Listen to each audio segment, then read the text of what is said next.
नमस्कार, मैं हूं आपका दोस्त आलोक कुमार। अभिवादन स्वीकार कीजिए मेरा।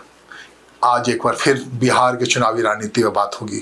चुनावी रणनीति नहीं, चुनाव में क्या कुछ होने वाला उस पर बात होगी। इतिहास यूं तो खुद को शब्द सा कभी दोहराता नहीं है, लेकिन जब आने वाले वक्त को देखना होता है तो लोग इतिहास के आईने में देखते हैं। तो आज हम ताजा इतिहास जो 2020 के बिहार विधानसभा चुनाव का इतिहास है, उसके परिप्रेक्ष्य में 2025 में क्या हो सकता है उसका मूल्यांकन आकलन करने की कोशिश करते हैं। जी 2020 में जब आप याद करेंगे तो उस समय मैदान में चिराग पासवान थे, उनके लोक जनशक्ति पार्टी थी जो बीच में खड़ी थी। दो योद्धाओं या दो गठबंधन मोटे तौर पे थे। एक महागठबंधन था जिसमें तेजस्वी यादव थे, राजद था, कांग्रेस था और अन्य दल थे, लेफ्ट के दल थे।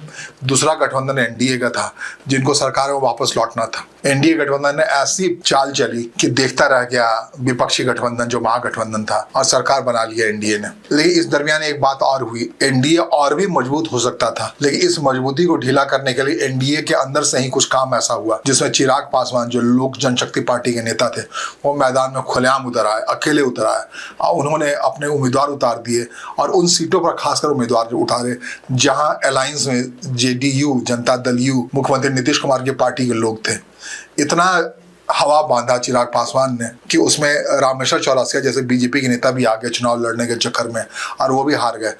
एक सीट मिली सिर्फ चिराग पासवान को, वही बाद में उनके लोग टूट करके बीजेपी में आ गए। तो आप जान सकते हैं कि क्या हुआ था 2020 में। तो बिहारी फर्स्ट के नाम से चिराग पासवान युवा नेता के तौर पर आए थे, युवा बिहारी के तौर पर। आज वही चिराग पासवान धीरे से केंद्र सरकार में केंद्रीय मंत्री हैं। ये अलग बात है कि जेडीयू ने अपने हिसाब से उनसे बदला लिया, उनके चाचा और उनके बीच में एक खाई बनाई, पैदा की और उसके जरिए चिराग पासवान को अपनी पार्टी दो हिस्से में बांटना पड़ा, परिवार को दो हिस्से में बांटना पड़ा। इस जख्म के बावजूद चिराग पासवान आज मैदान में है। जब प्रधानमंत्री पटना गए तो चिराग पासवान उनके साथ थे। अब चिराग पासवान ने एक इरादा जाहिर किया कि उनके पार्टी के लोग चाहते हैं वो भी विधानसभा चुनाव लड़े। चिराग पासवान की जब बात मैं कर रहा हूँ तो मैं उस मौसम वैज्ञानिक के पुत्र की बात कर रहा हूँ जो आज है नहीं, रामविलास पासवान, जिनके बारे में कहा जाता है सरकार चाहे जिसकी बने उसमें मंत्री तो वही होंगे। इतने मैनिपुलेटिव थे। उनके पुत्र हैं चिराग पासवान। अब तक खुद को अपने सीने में प्रधानमंत्री नरेंद्र मोदी का छवि लेकर चलने वाला हनुमान बताते हैं। बिहारी फर्स्ट के अंदाज में कुछ करना चाहते हैं, बार बार बताते हैं वो बिहार आना चाहते हैं। अगर वो चुनाव लड़ते हैं, खुद सीधे तौर पे हाजीपुर के सांसद हैं इस बार, लेकिन अगर विधानसभा चुनाव लड़ते हैं तो इससे साफ संकेत जाएगा कि हो सकता है आने वाले दिनों में वो मुख्यमंत्री के उम्मीदवार हों। इसके लिए उनको जो पिछली बार वो एनडीए गठबंधन में नहीं थे, एनडीए गठबंधन से अलग थे, इस बार उनको एनडीए गठबंधन में आना पड़ेगा। एनडीए गठबंधन के जो मौजूदा दल है उनकी सीटें घटेंगी। जब अगर चिराग पासवान को समायोजित करने की बात होगी, वो सीटें कितनी घटती हैं? क्या इतनी ज़्यादा घटेंगी कि चिराग पासवान को ठीक से समायोजित किया जाए? यंग है, बड़ी संख्या में उनको सीट मिले, कम से कम 40 से 50 सीटें मिले, जो कि बिल्कुल गैर मुमकिन सा लगता है। तो एक फिर दूसरी बात है कि चिराग पासवान फिर अकेले लड़े और फिर वो 40-50 सीटों पर लड़े। तो इसके लिए जरूरी है कि चिराग पासवान ठीक से समायोजित किया जाए। प्रधानमंत्री जिस ढंग से प्रेम करते हैं, एक ऑप्शन चिराग पासवान हो सकते हैं। तो ऐसा नहीं लगता है कि गठबंधन का सीटों को लेकर जो खींचतान है उसमें किसी दल को बड़ी संख्या में, नए आने वाले दल को बड़ी संख्या में सीट मिल जाए, इससे गुंजाइश बहुत कम लगती है। बहुत ज्यादा हुआ 10 या 5 या 4 सीटें मिलेंगी, ये अलग बात है। चिराग पासवान की पार्टी ने लोकसभा चुनाव में एनडीए के साथ लड़ते हुए 5 सीटों पर चुनाव लड़ा और 5 की 5 सीटें वो जीत गई। ऐसा स्ट्राइक रेट हमेशा उसका अच्छा रहता है इस मामले में जब वो एनडीए के साथ रहती है। तो चिराग पासवान एक नया गुफा छोड़ा है कि वो मुख्यमंत्री के उम्मीदवार हो सकते हैं। ये तो है चिराग पासवान की रणनीति। लेकिन बिहार में जो खुले तौर पर जो दिख रहा है दूसरा हिस्सा जो महत्वपूर्ण, जब मैं कह रहा हूँ कि अलायंस से बाहर हटके, वो दिख रहा है प्रशांत किशोर का हिस्सा, जो बार बार कह रहे हैं कि 243 सीट जो बिहार के हैं हर सीट में चुनाव लड़ेंगे। 2020 में यही काम किया था चिराग पासवान ने, हर सीट पे लड़ने की जिद रखी थी, अकेले लड़ने की जिद रखी। उनका हश्र क्या होता है, एक मिला। लेकिन इस बार जिस मुकम्मल तैयारी, चिराग पासवान की तैयारी उतनी मुकम्मल नहीं थी, कहना नहीं होगा, लेकिन इस बार जिस मुकम्मल तैयारी से प्रशांत किशोर जा रहे हैं उसमें लगता है प्रशांत किशोर इस बार जरूर कुछ कर जाएंगे। खास करके जिस ढंग से उनकी एक्टिविटीज़ है, वो उनका पैमाना बढ़ा जा रहा है, इंट्रैक्शन है, पद यात्रा है, बिहार बदलाव की यात्रा पर निकले हुए हर कॉन्स्टिट्यूंसी को टच कर रहे हैं। उनके कैंडिडेट चयन की जो तरीका है वो बड़ा स्क्रूटनाइज तरीका है, वो एक खुद ही रणनीतिकार रहे हैं। तो अब जो भी टूल्स हो सकते हैं चुनाव जीतने के, उसमें उसका वो इस्तेमाल करेंगे आधुनिक रणनीतिकार, आधुनिक चुनाव के। तो इस लिहाज से चिराग पासवान की तुलना में जो चिराग पासवान का जो 2020 में हश्र हुआ, उसकी तुलना में प्रशांत किशोर जाहिर तौर पर इस बार बेहतर कर जाएंगे। वो कितना बेहतर करते हैं वो देखने वाली बात है। क्या वो सरकार बनाने की स्थिति में होते हैं या नहीं? हाँ, इस बार भी वही बात हो रही है कि प्रशांत किशोर के सीधे निशाने पर उसी अंदाज में मुख्यमंत्री नीतीश कुमार है जिस अंदाज में चिराग पासवान के 2020 में नीतीश कुमार थे। वो कहते थे हर सूरत में चिराग पासवान कहते थे 2020 में कि मुख्यमंत्री के खिलाफ है, मुख्यमंत्री नहीं बनना चाहिए नीतीश कुमार को हटाने के लिए चुनाव लड़ रहा है। जाहिर तौर पर इसमें उनको अंदरूनी तौर पर भारतीय जनता पार्टी की मदद मिली थी और नीतीश कुमार कमजोर हुए थे।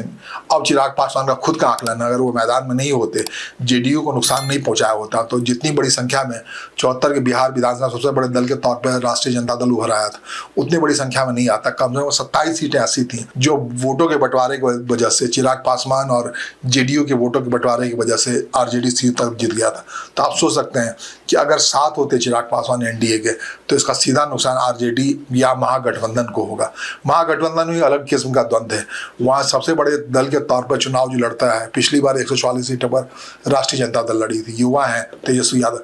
इस बार वो चाहते हैं कि इस बार 144 का जो संख्या था पिछली बार की तुलना में, उसे बढ़ाया जाए, 160 के आसपास ले जाए। इसके लिए जरूरी है कि कांग्रेस जो पिछली बार 70 सीटों पर लड़ गई थी, उसकी सीटों की संख्या कम की जाए और उन सीटों में से कुछ सीटें एमआईएम के ओबैसी को दी जाए। लेकिन ओबैसी आते हैं नहीं आते हैं वो देखने वाली बात महागठबंधन की तरफ, क्योंकि ओबैसी का जो नया स्वरूप है वो राष्ट्रवादी मुस्लिमों की तरफ ज्यादा झुक रहा है। उनके अलाइनमेंट नए किस्म की है, उसमें सीमांचल में उतरना चाहते हैं, बिहार में उतरना चाहते हैं। तो क्या इस बार उन्हें मंजूर होगा कि वो जो धुर विरोधी है भारतीय जनता पार्टी की एनडीए, उसके उस अलायंस में जाकर वो लड़े? क्या ये उनके लिए महागठबंधन की तरफ से चुनाव लड़ना उपयुक्त होगा?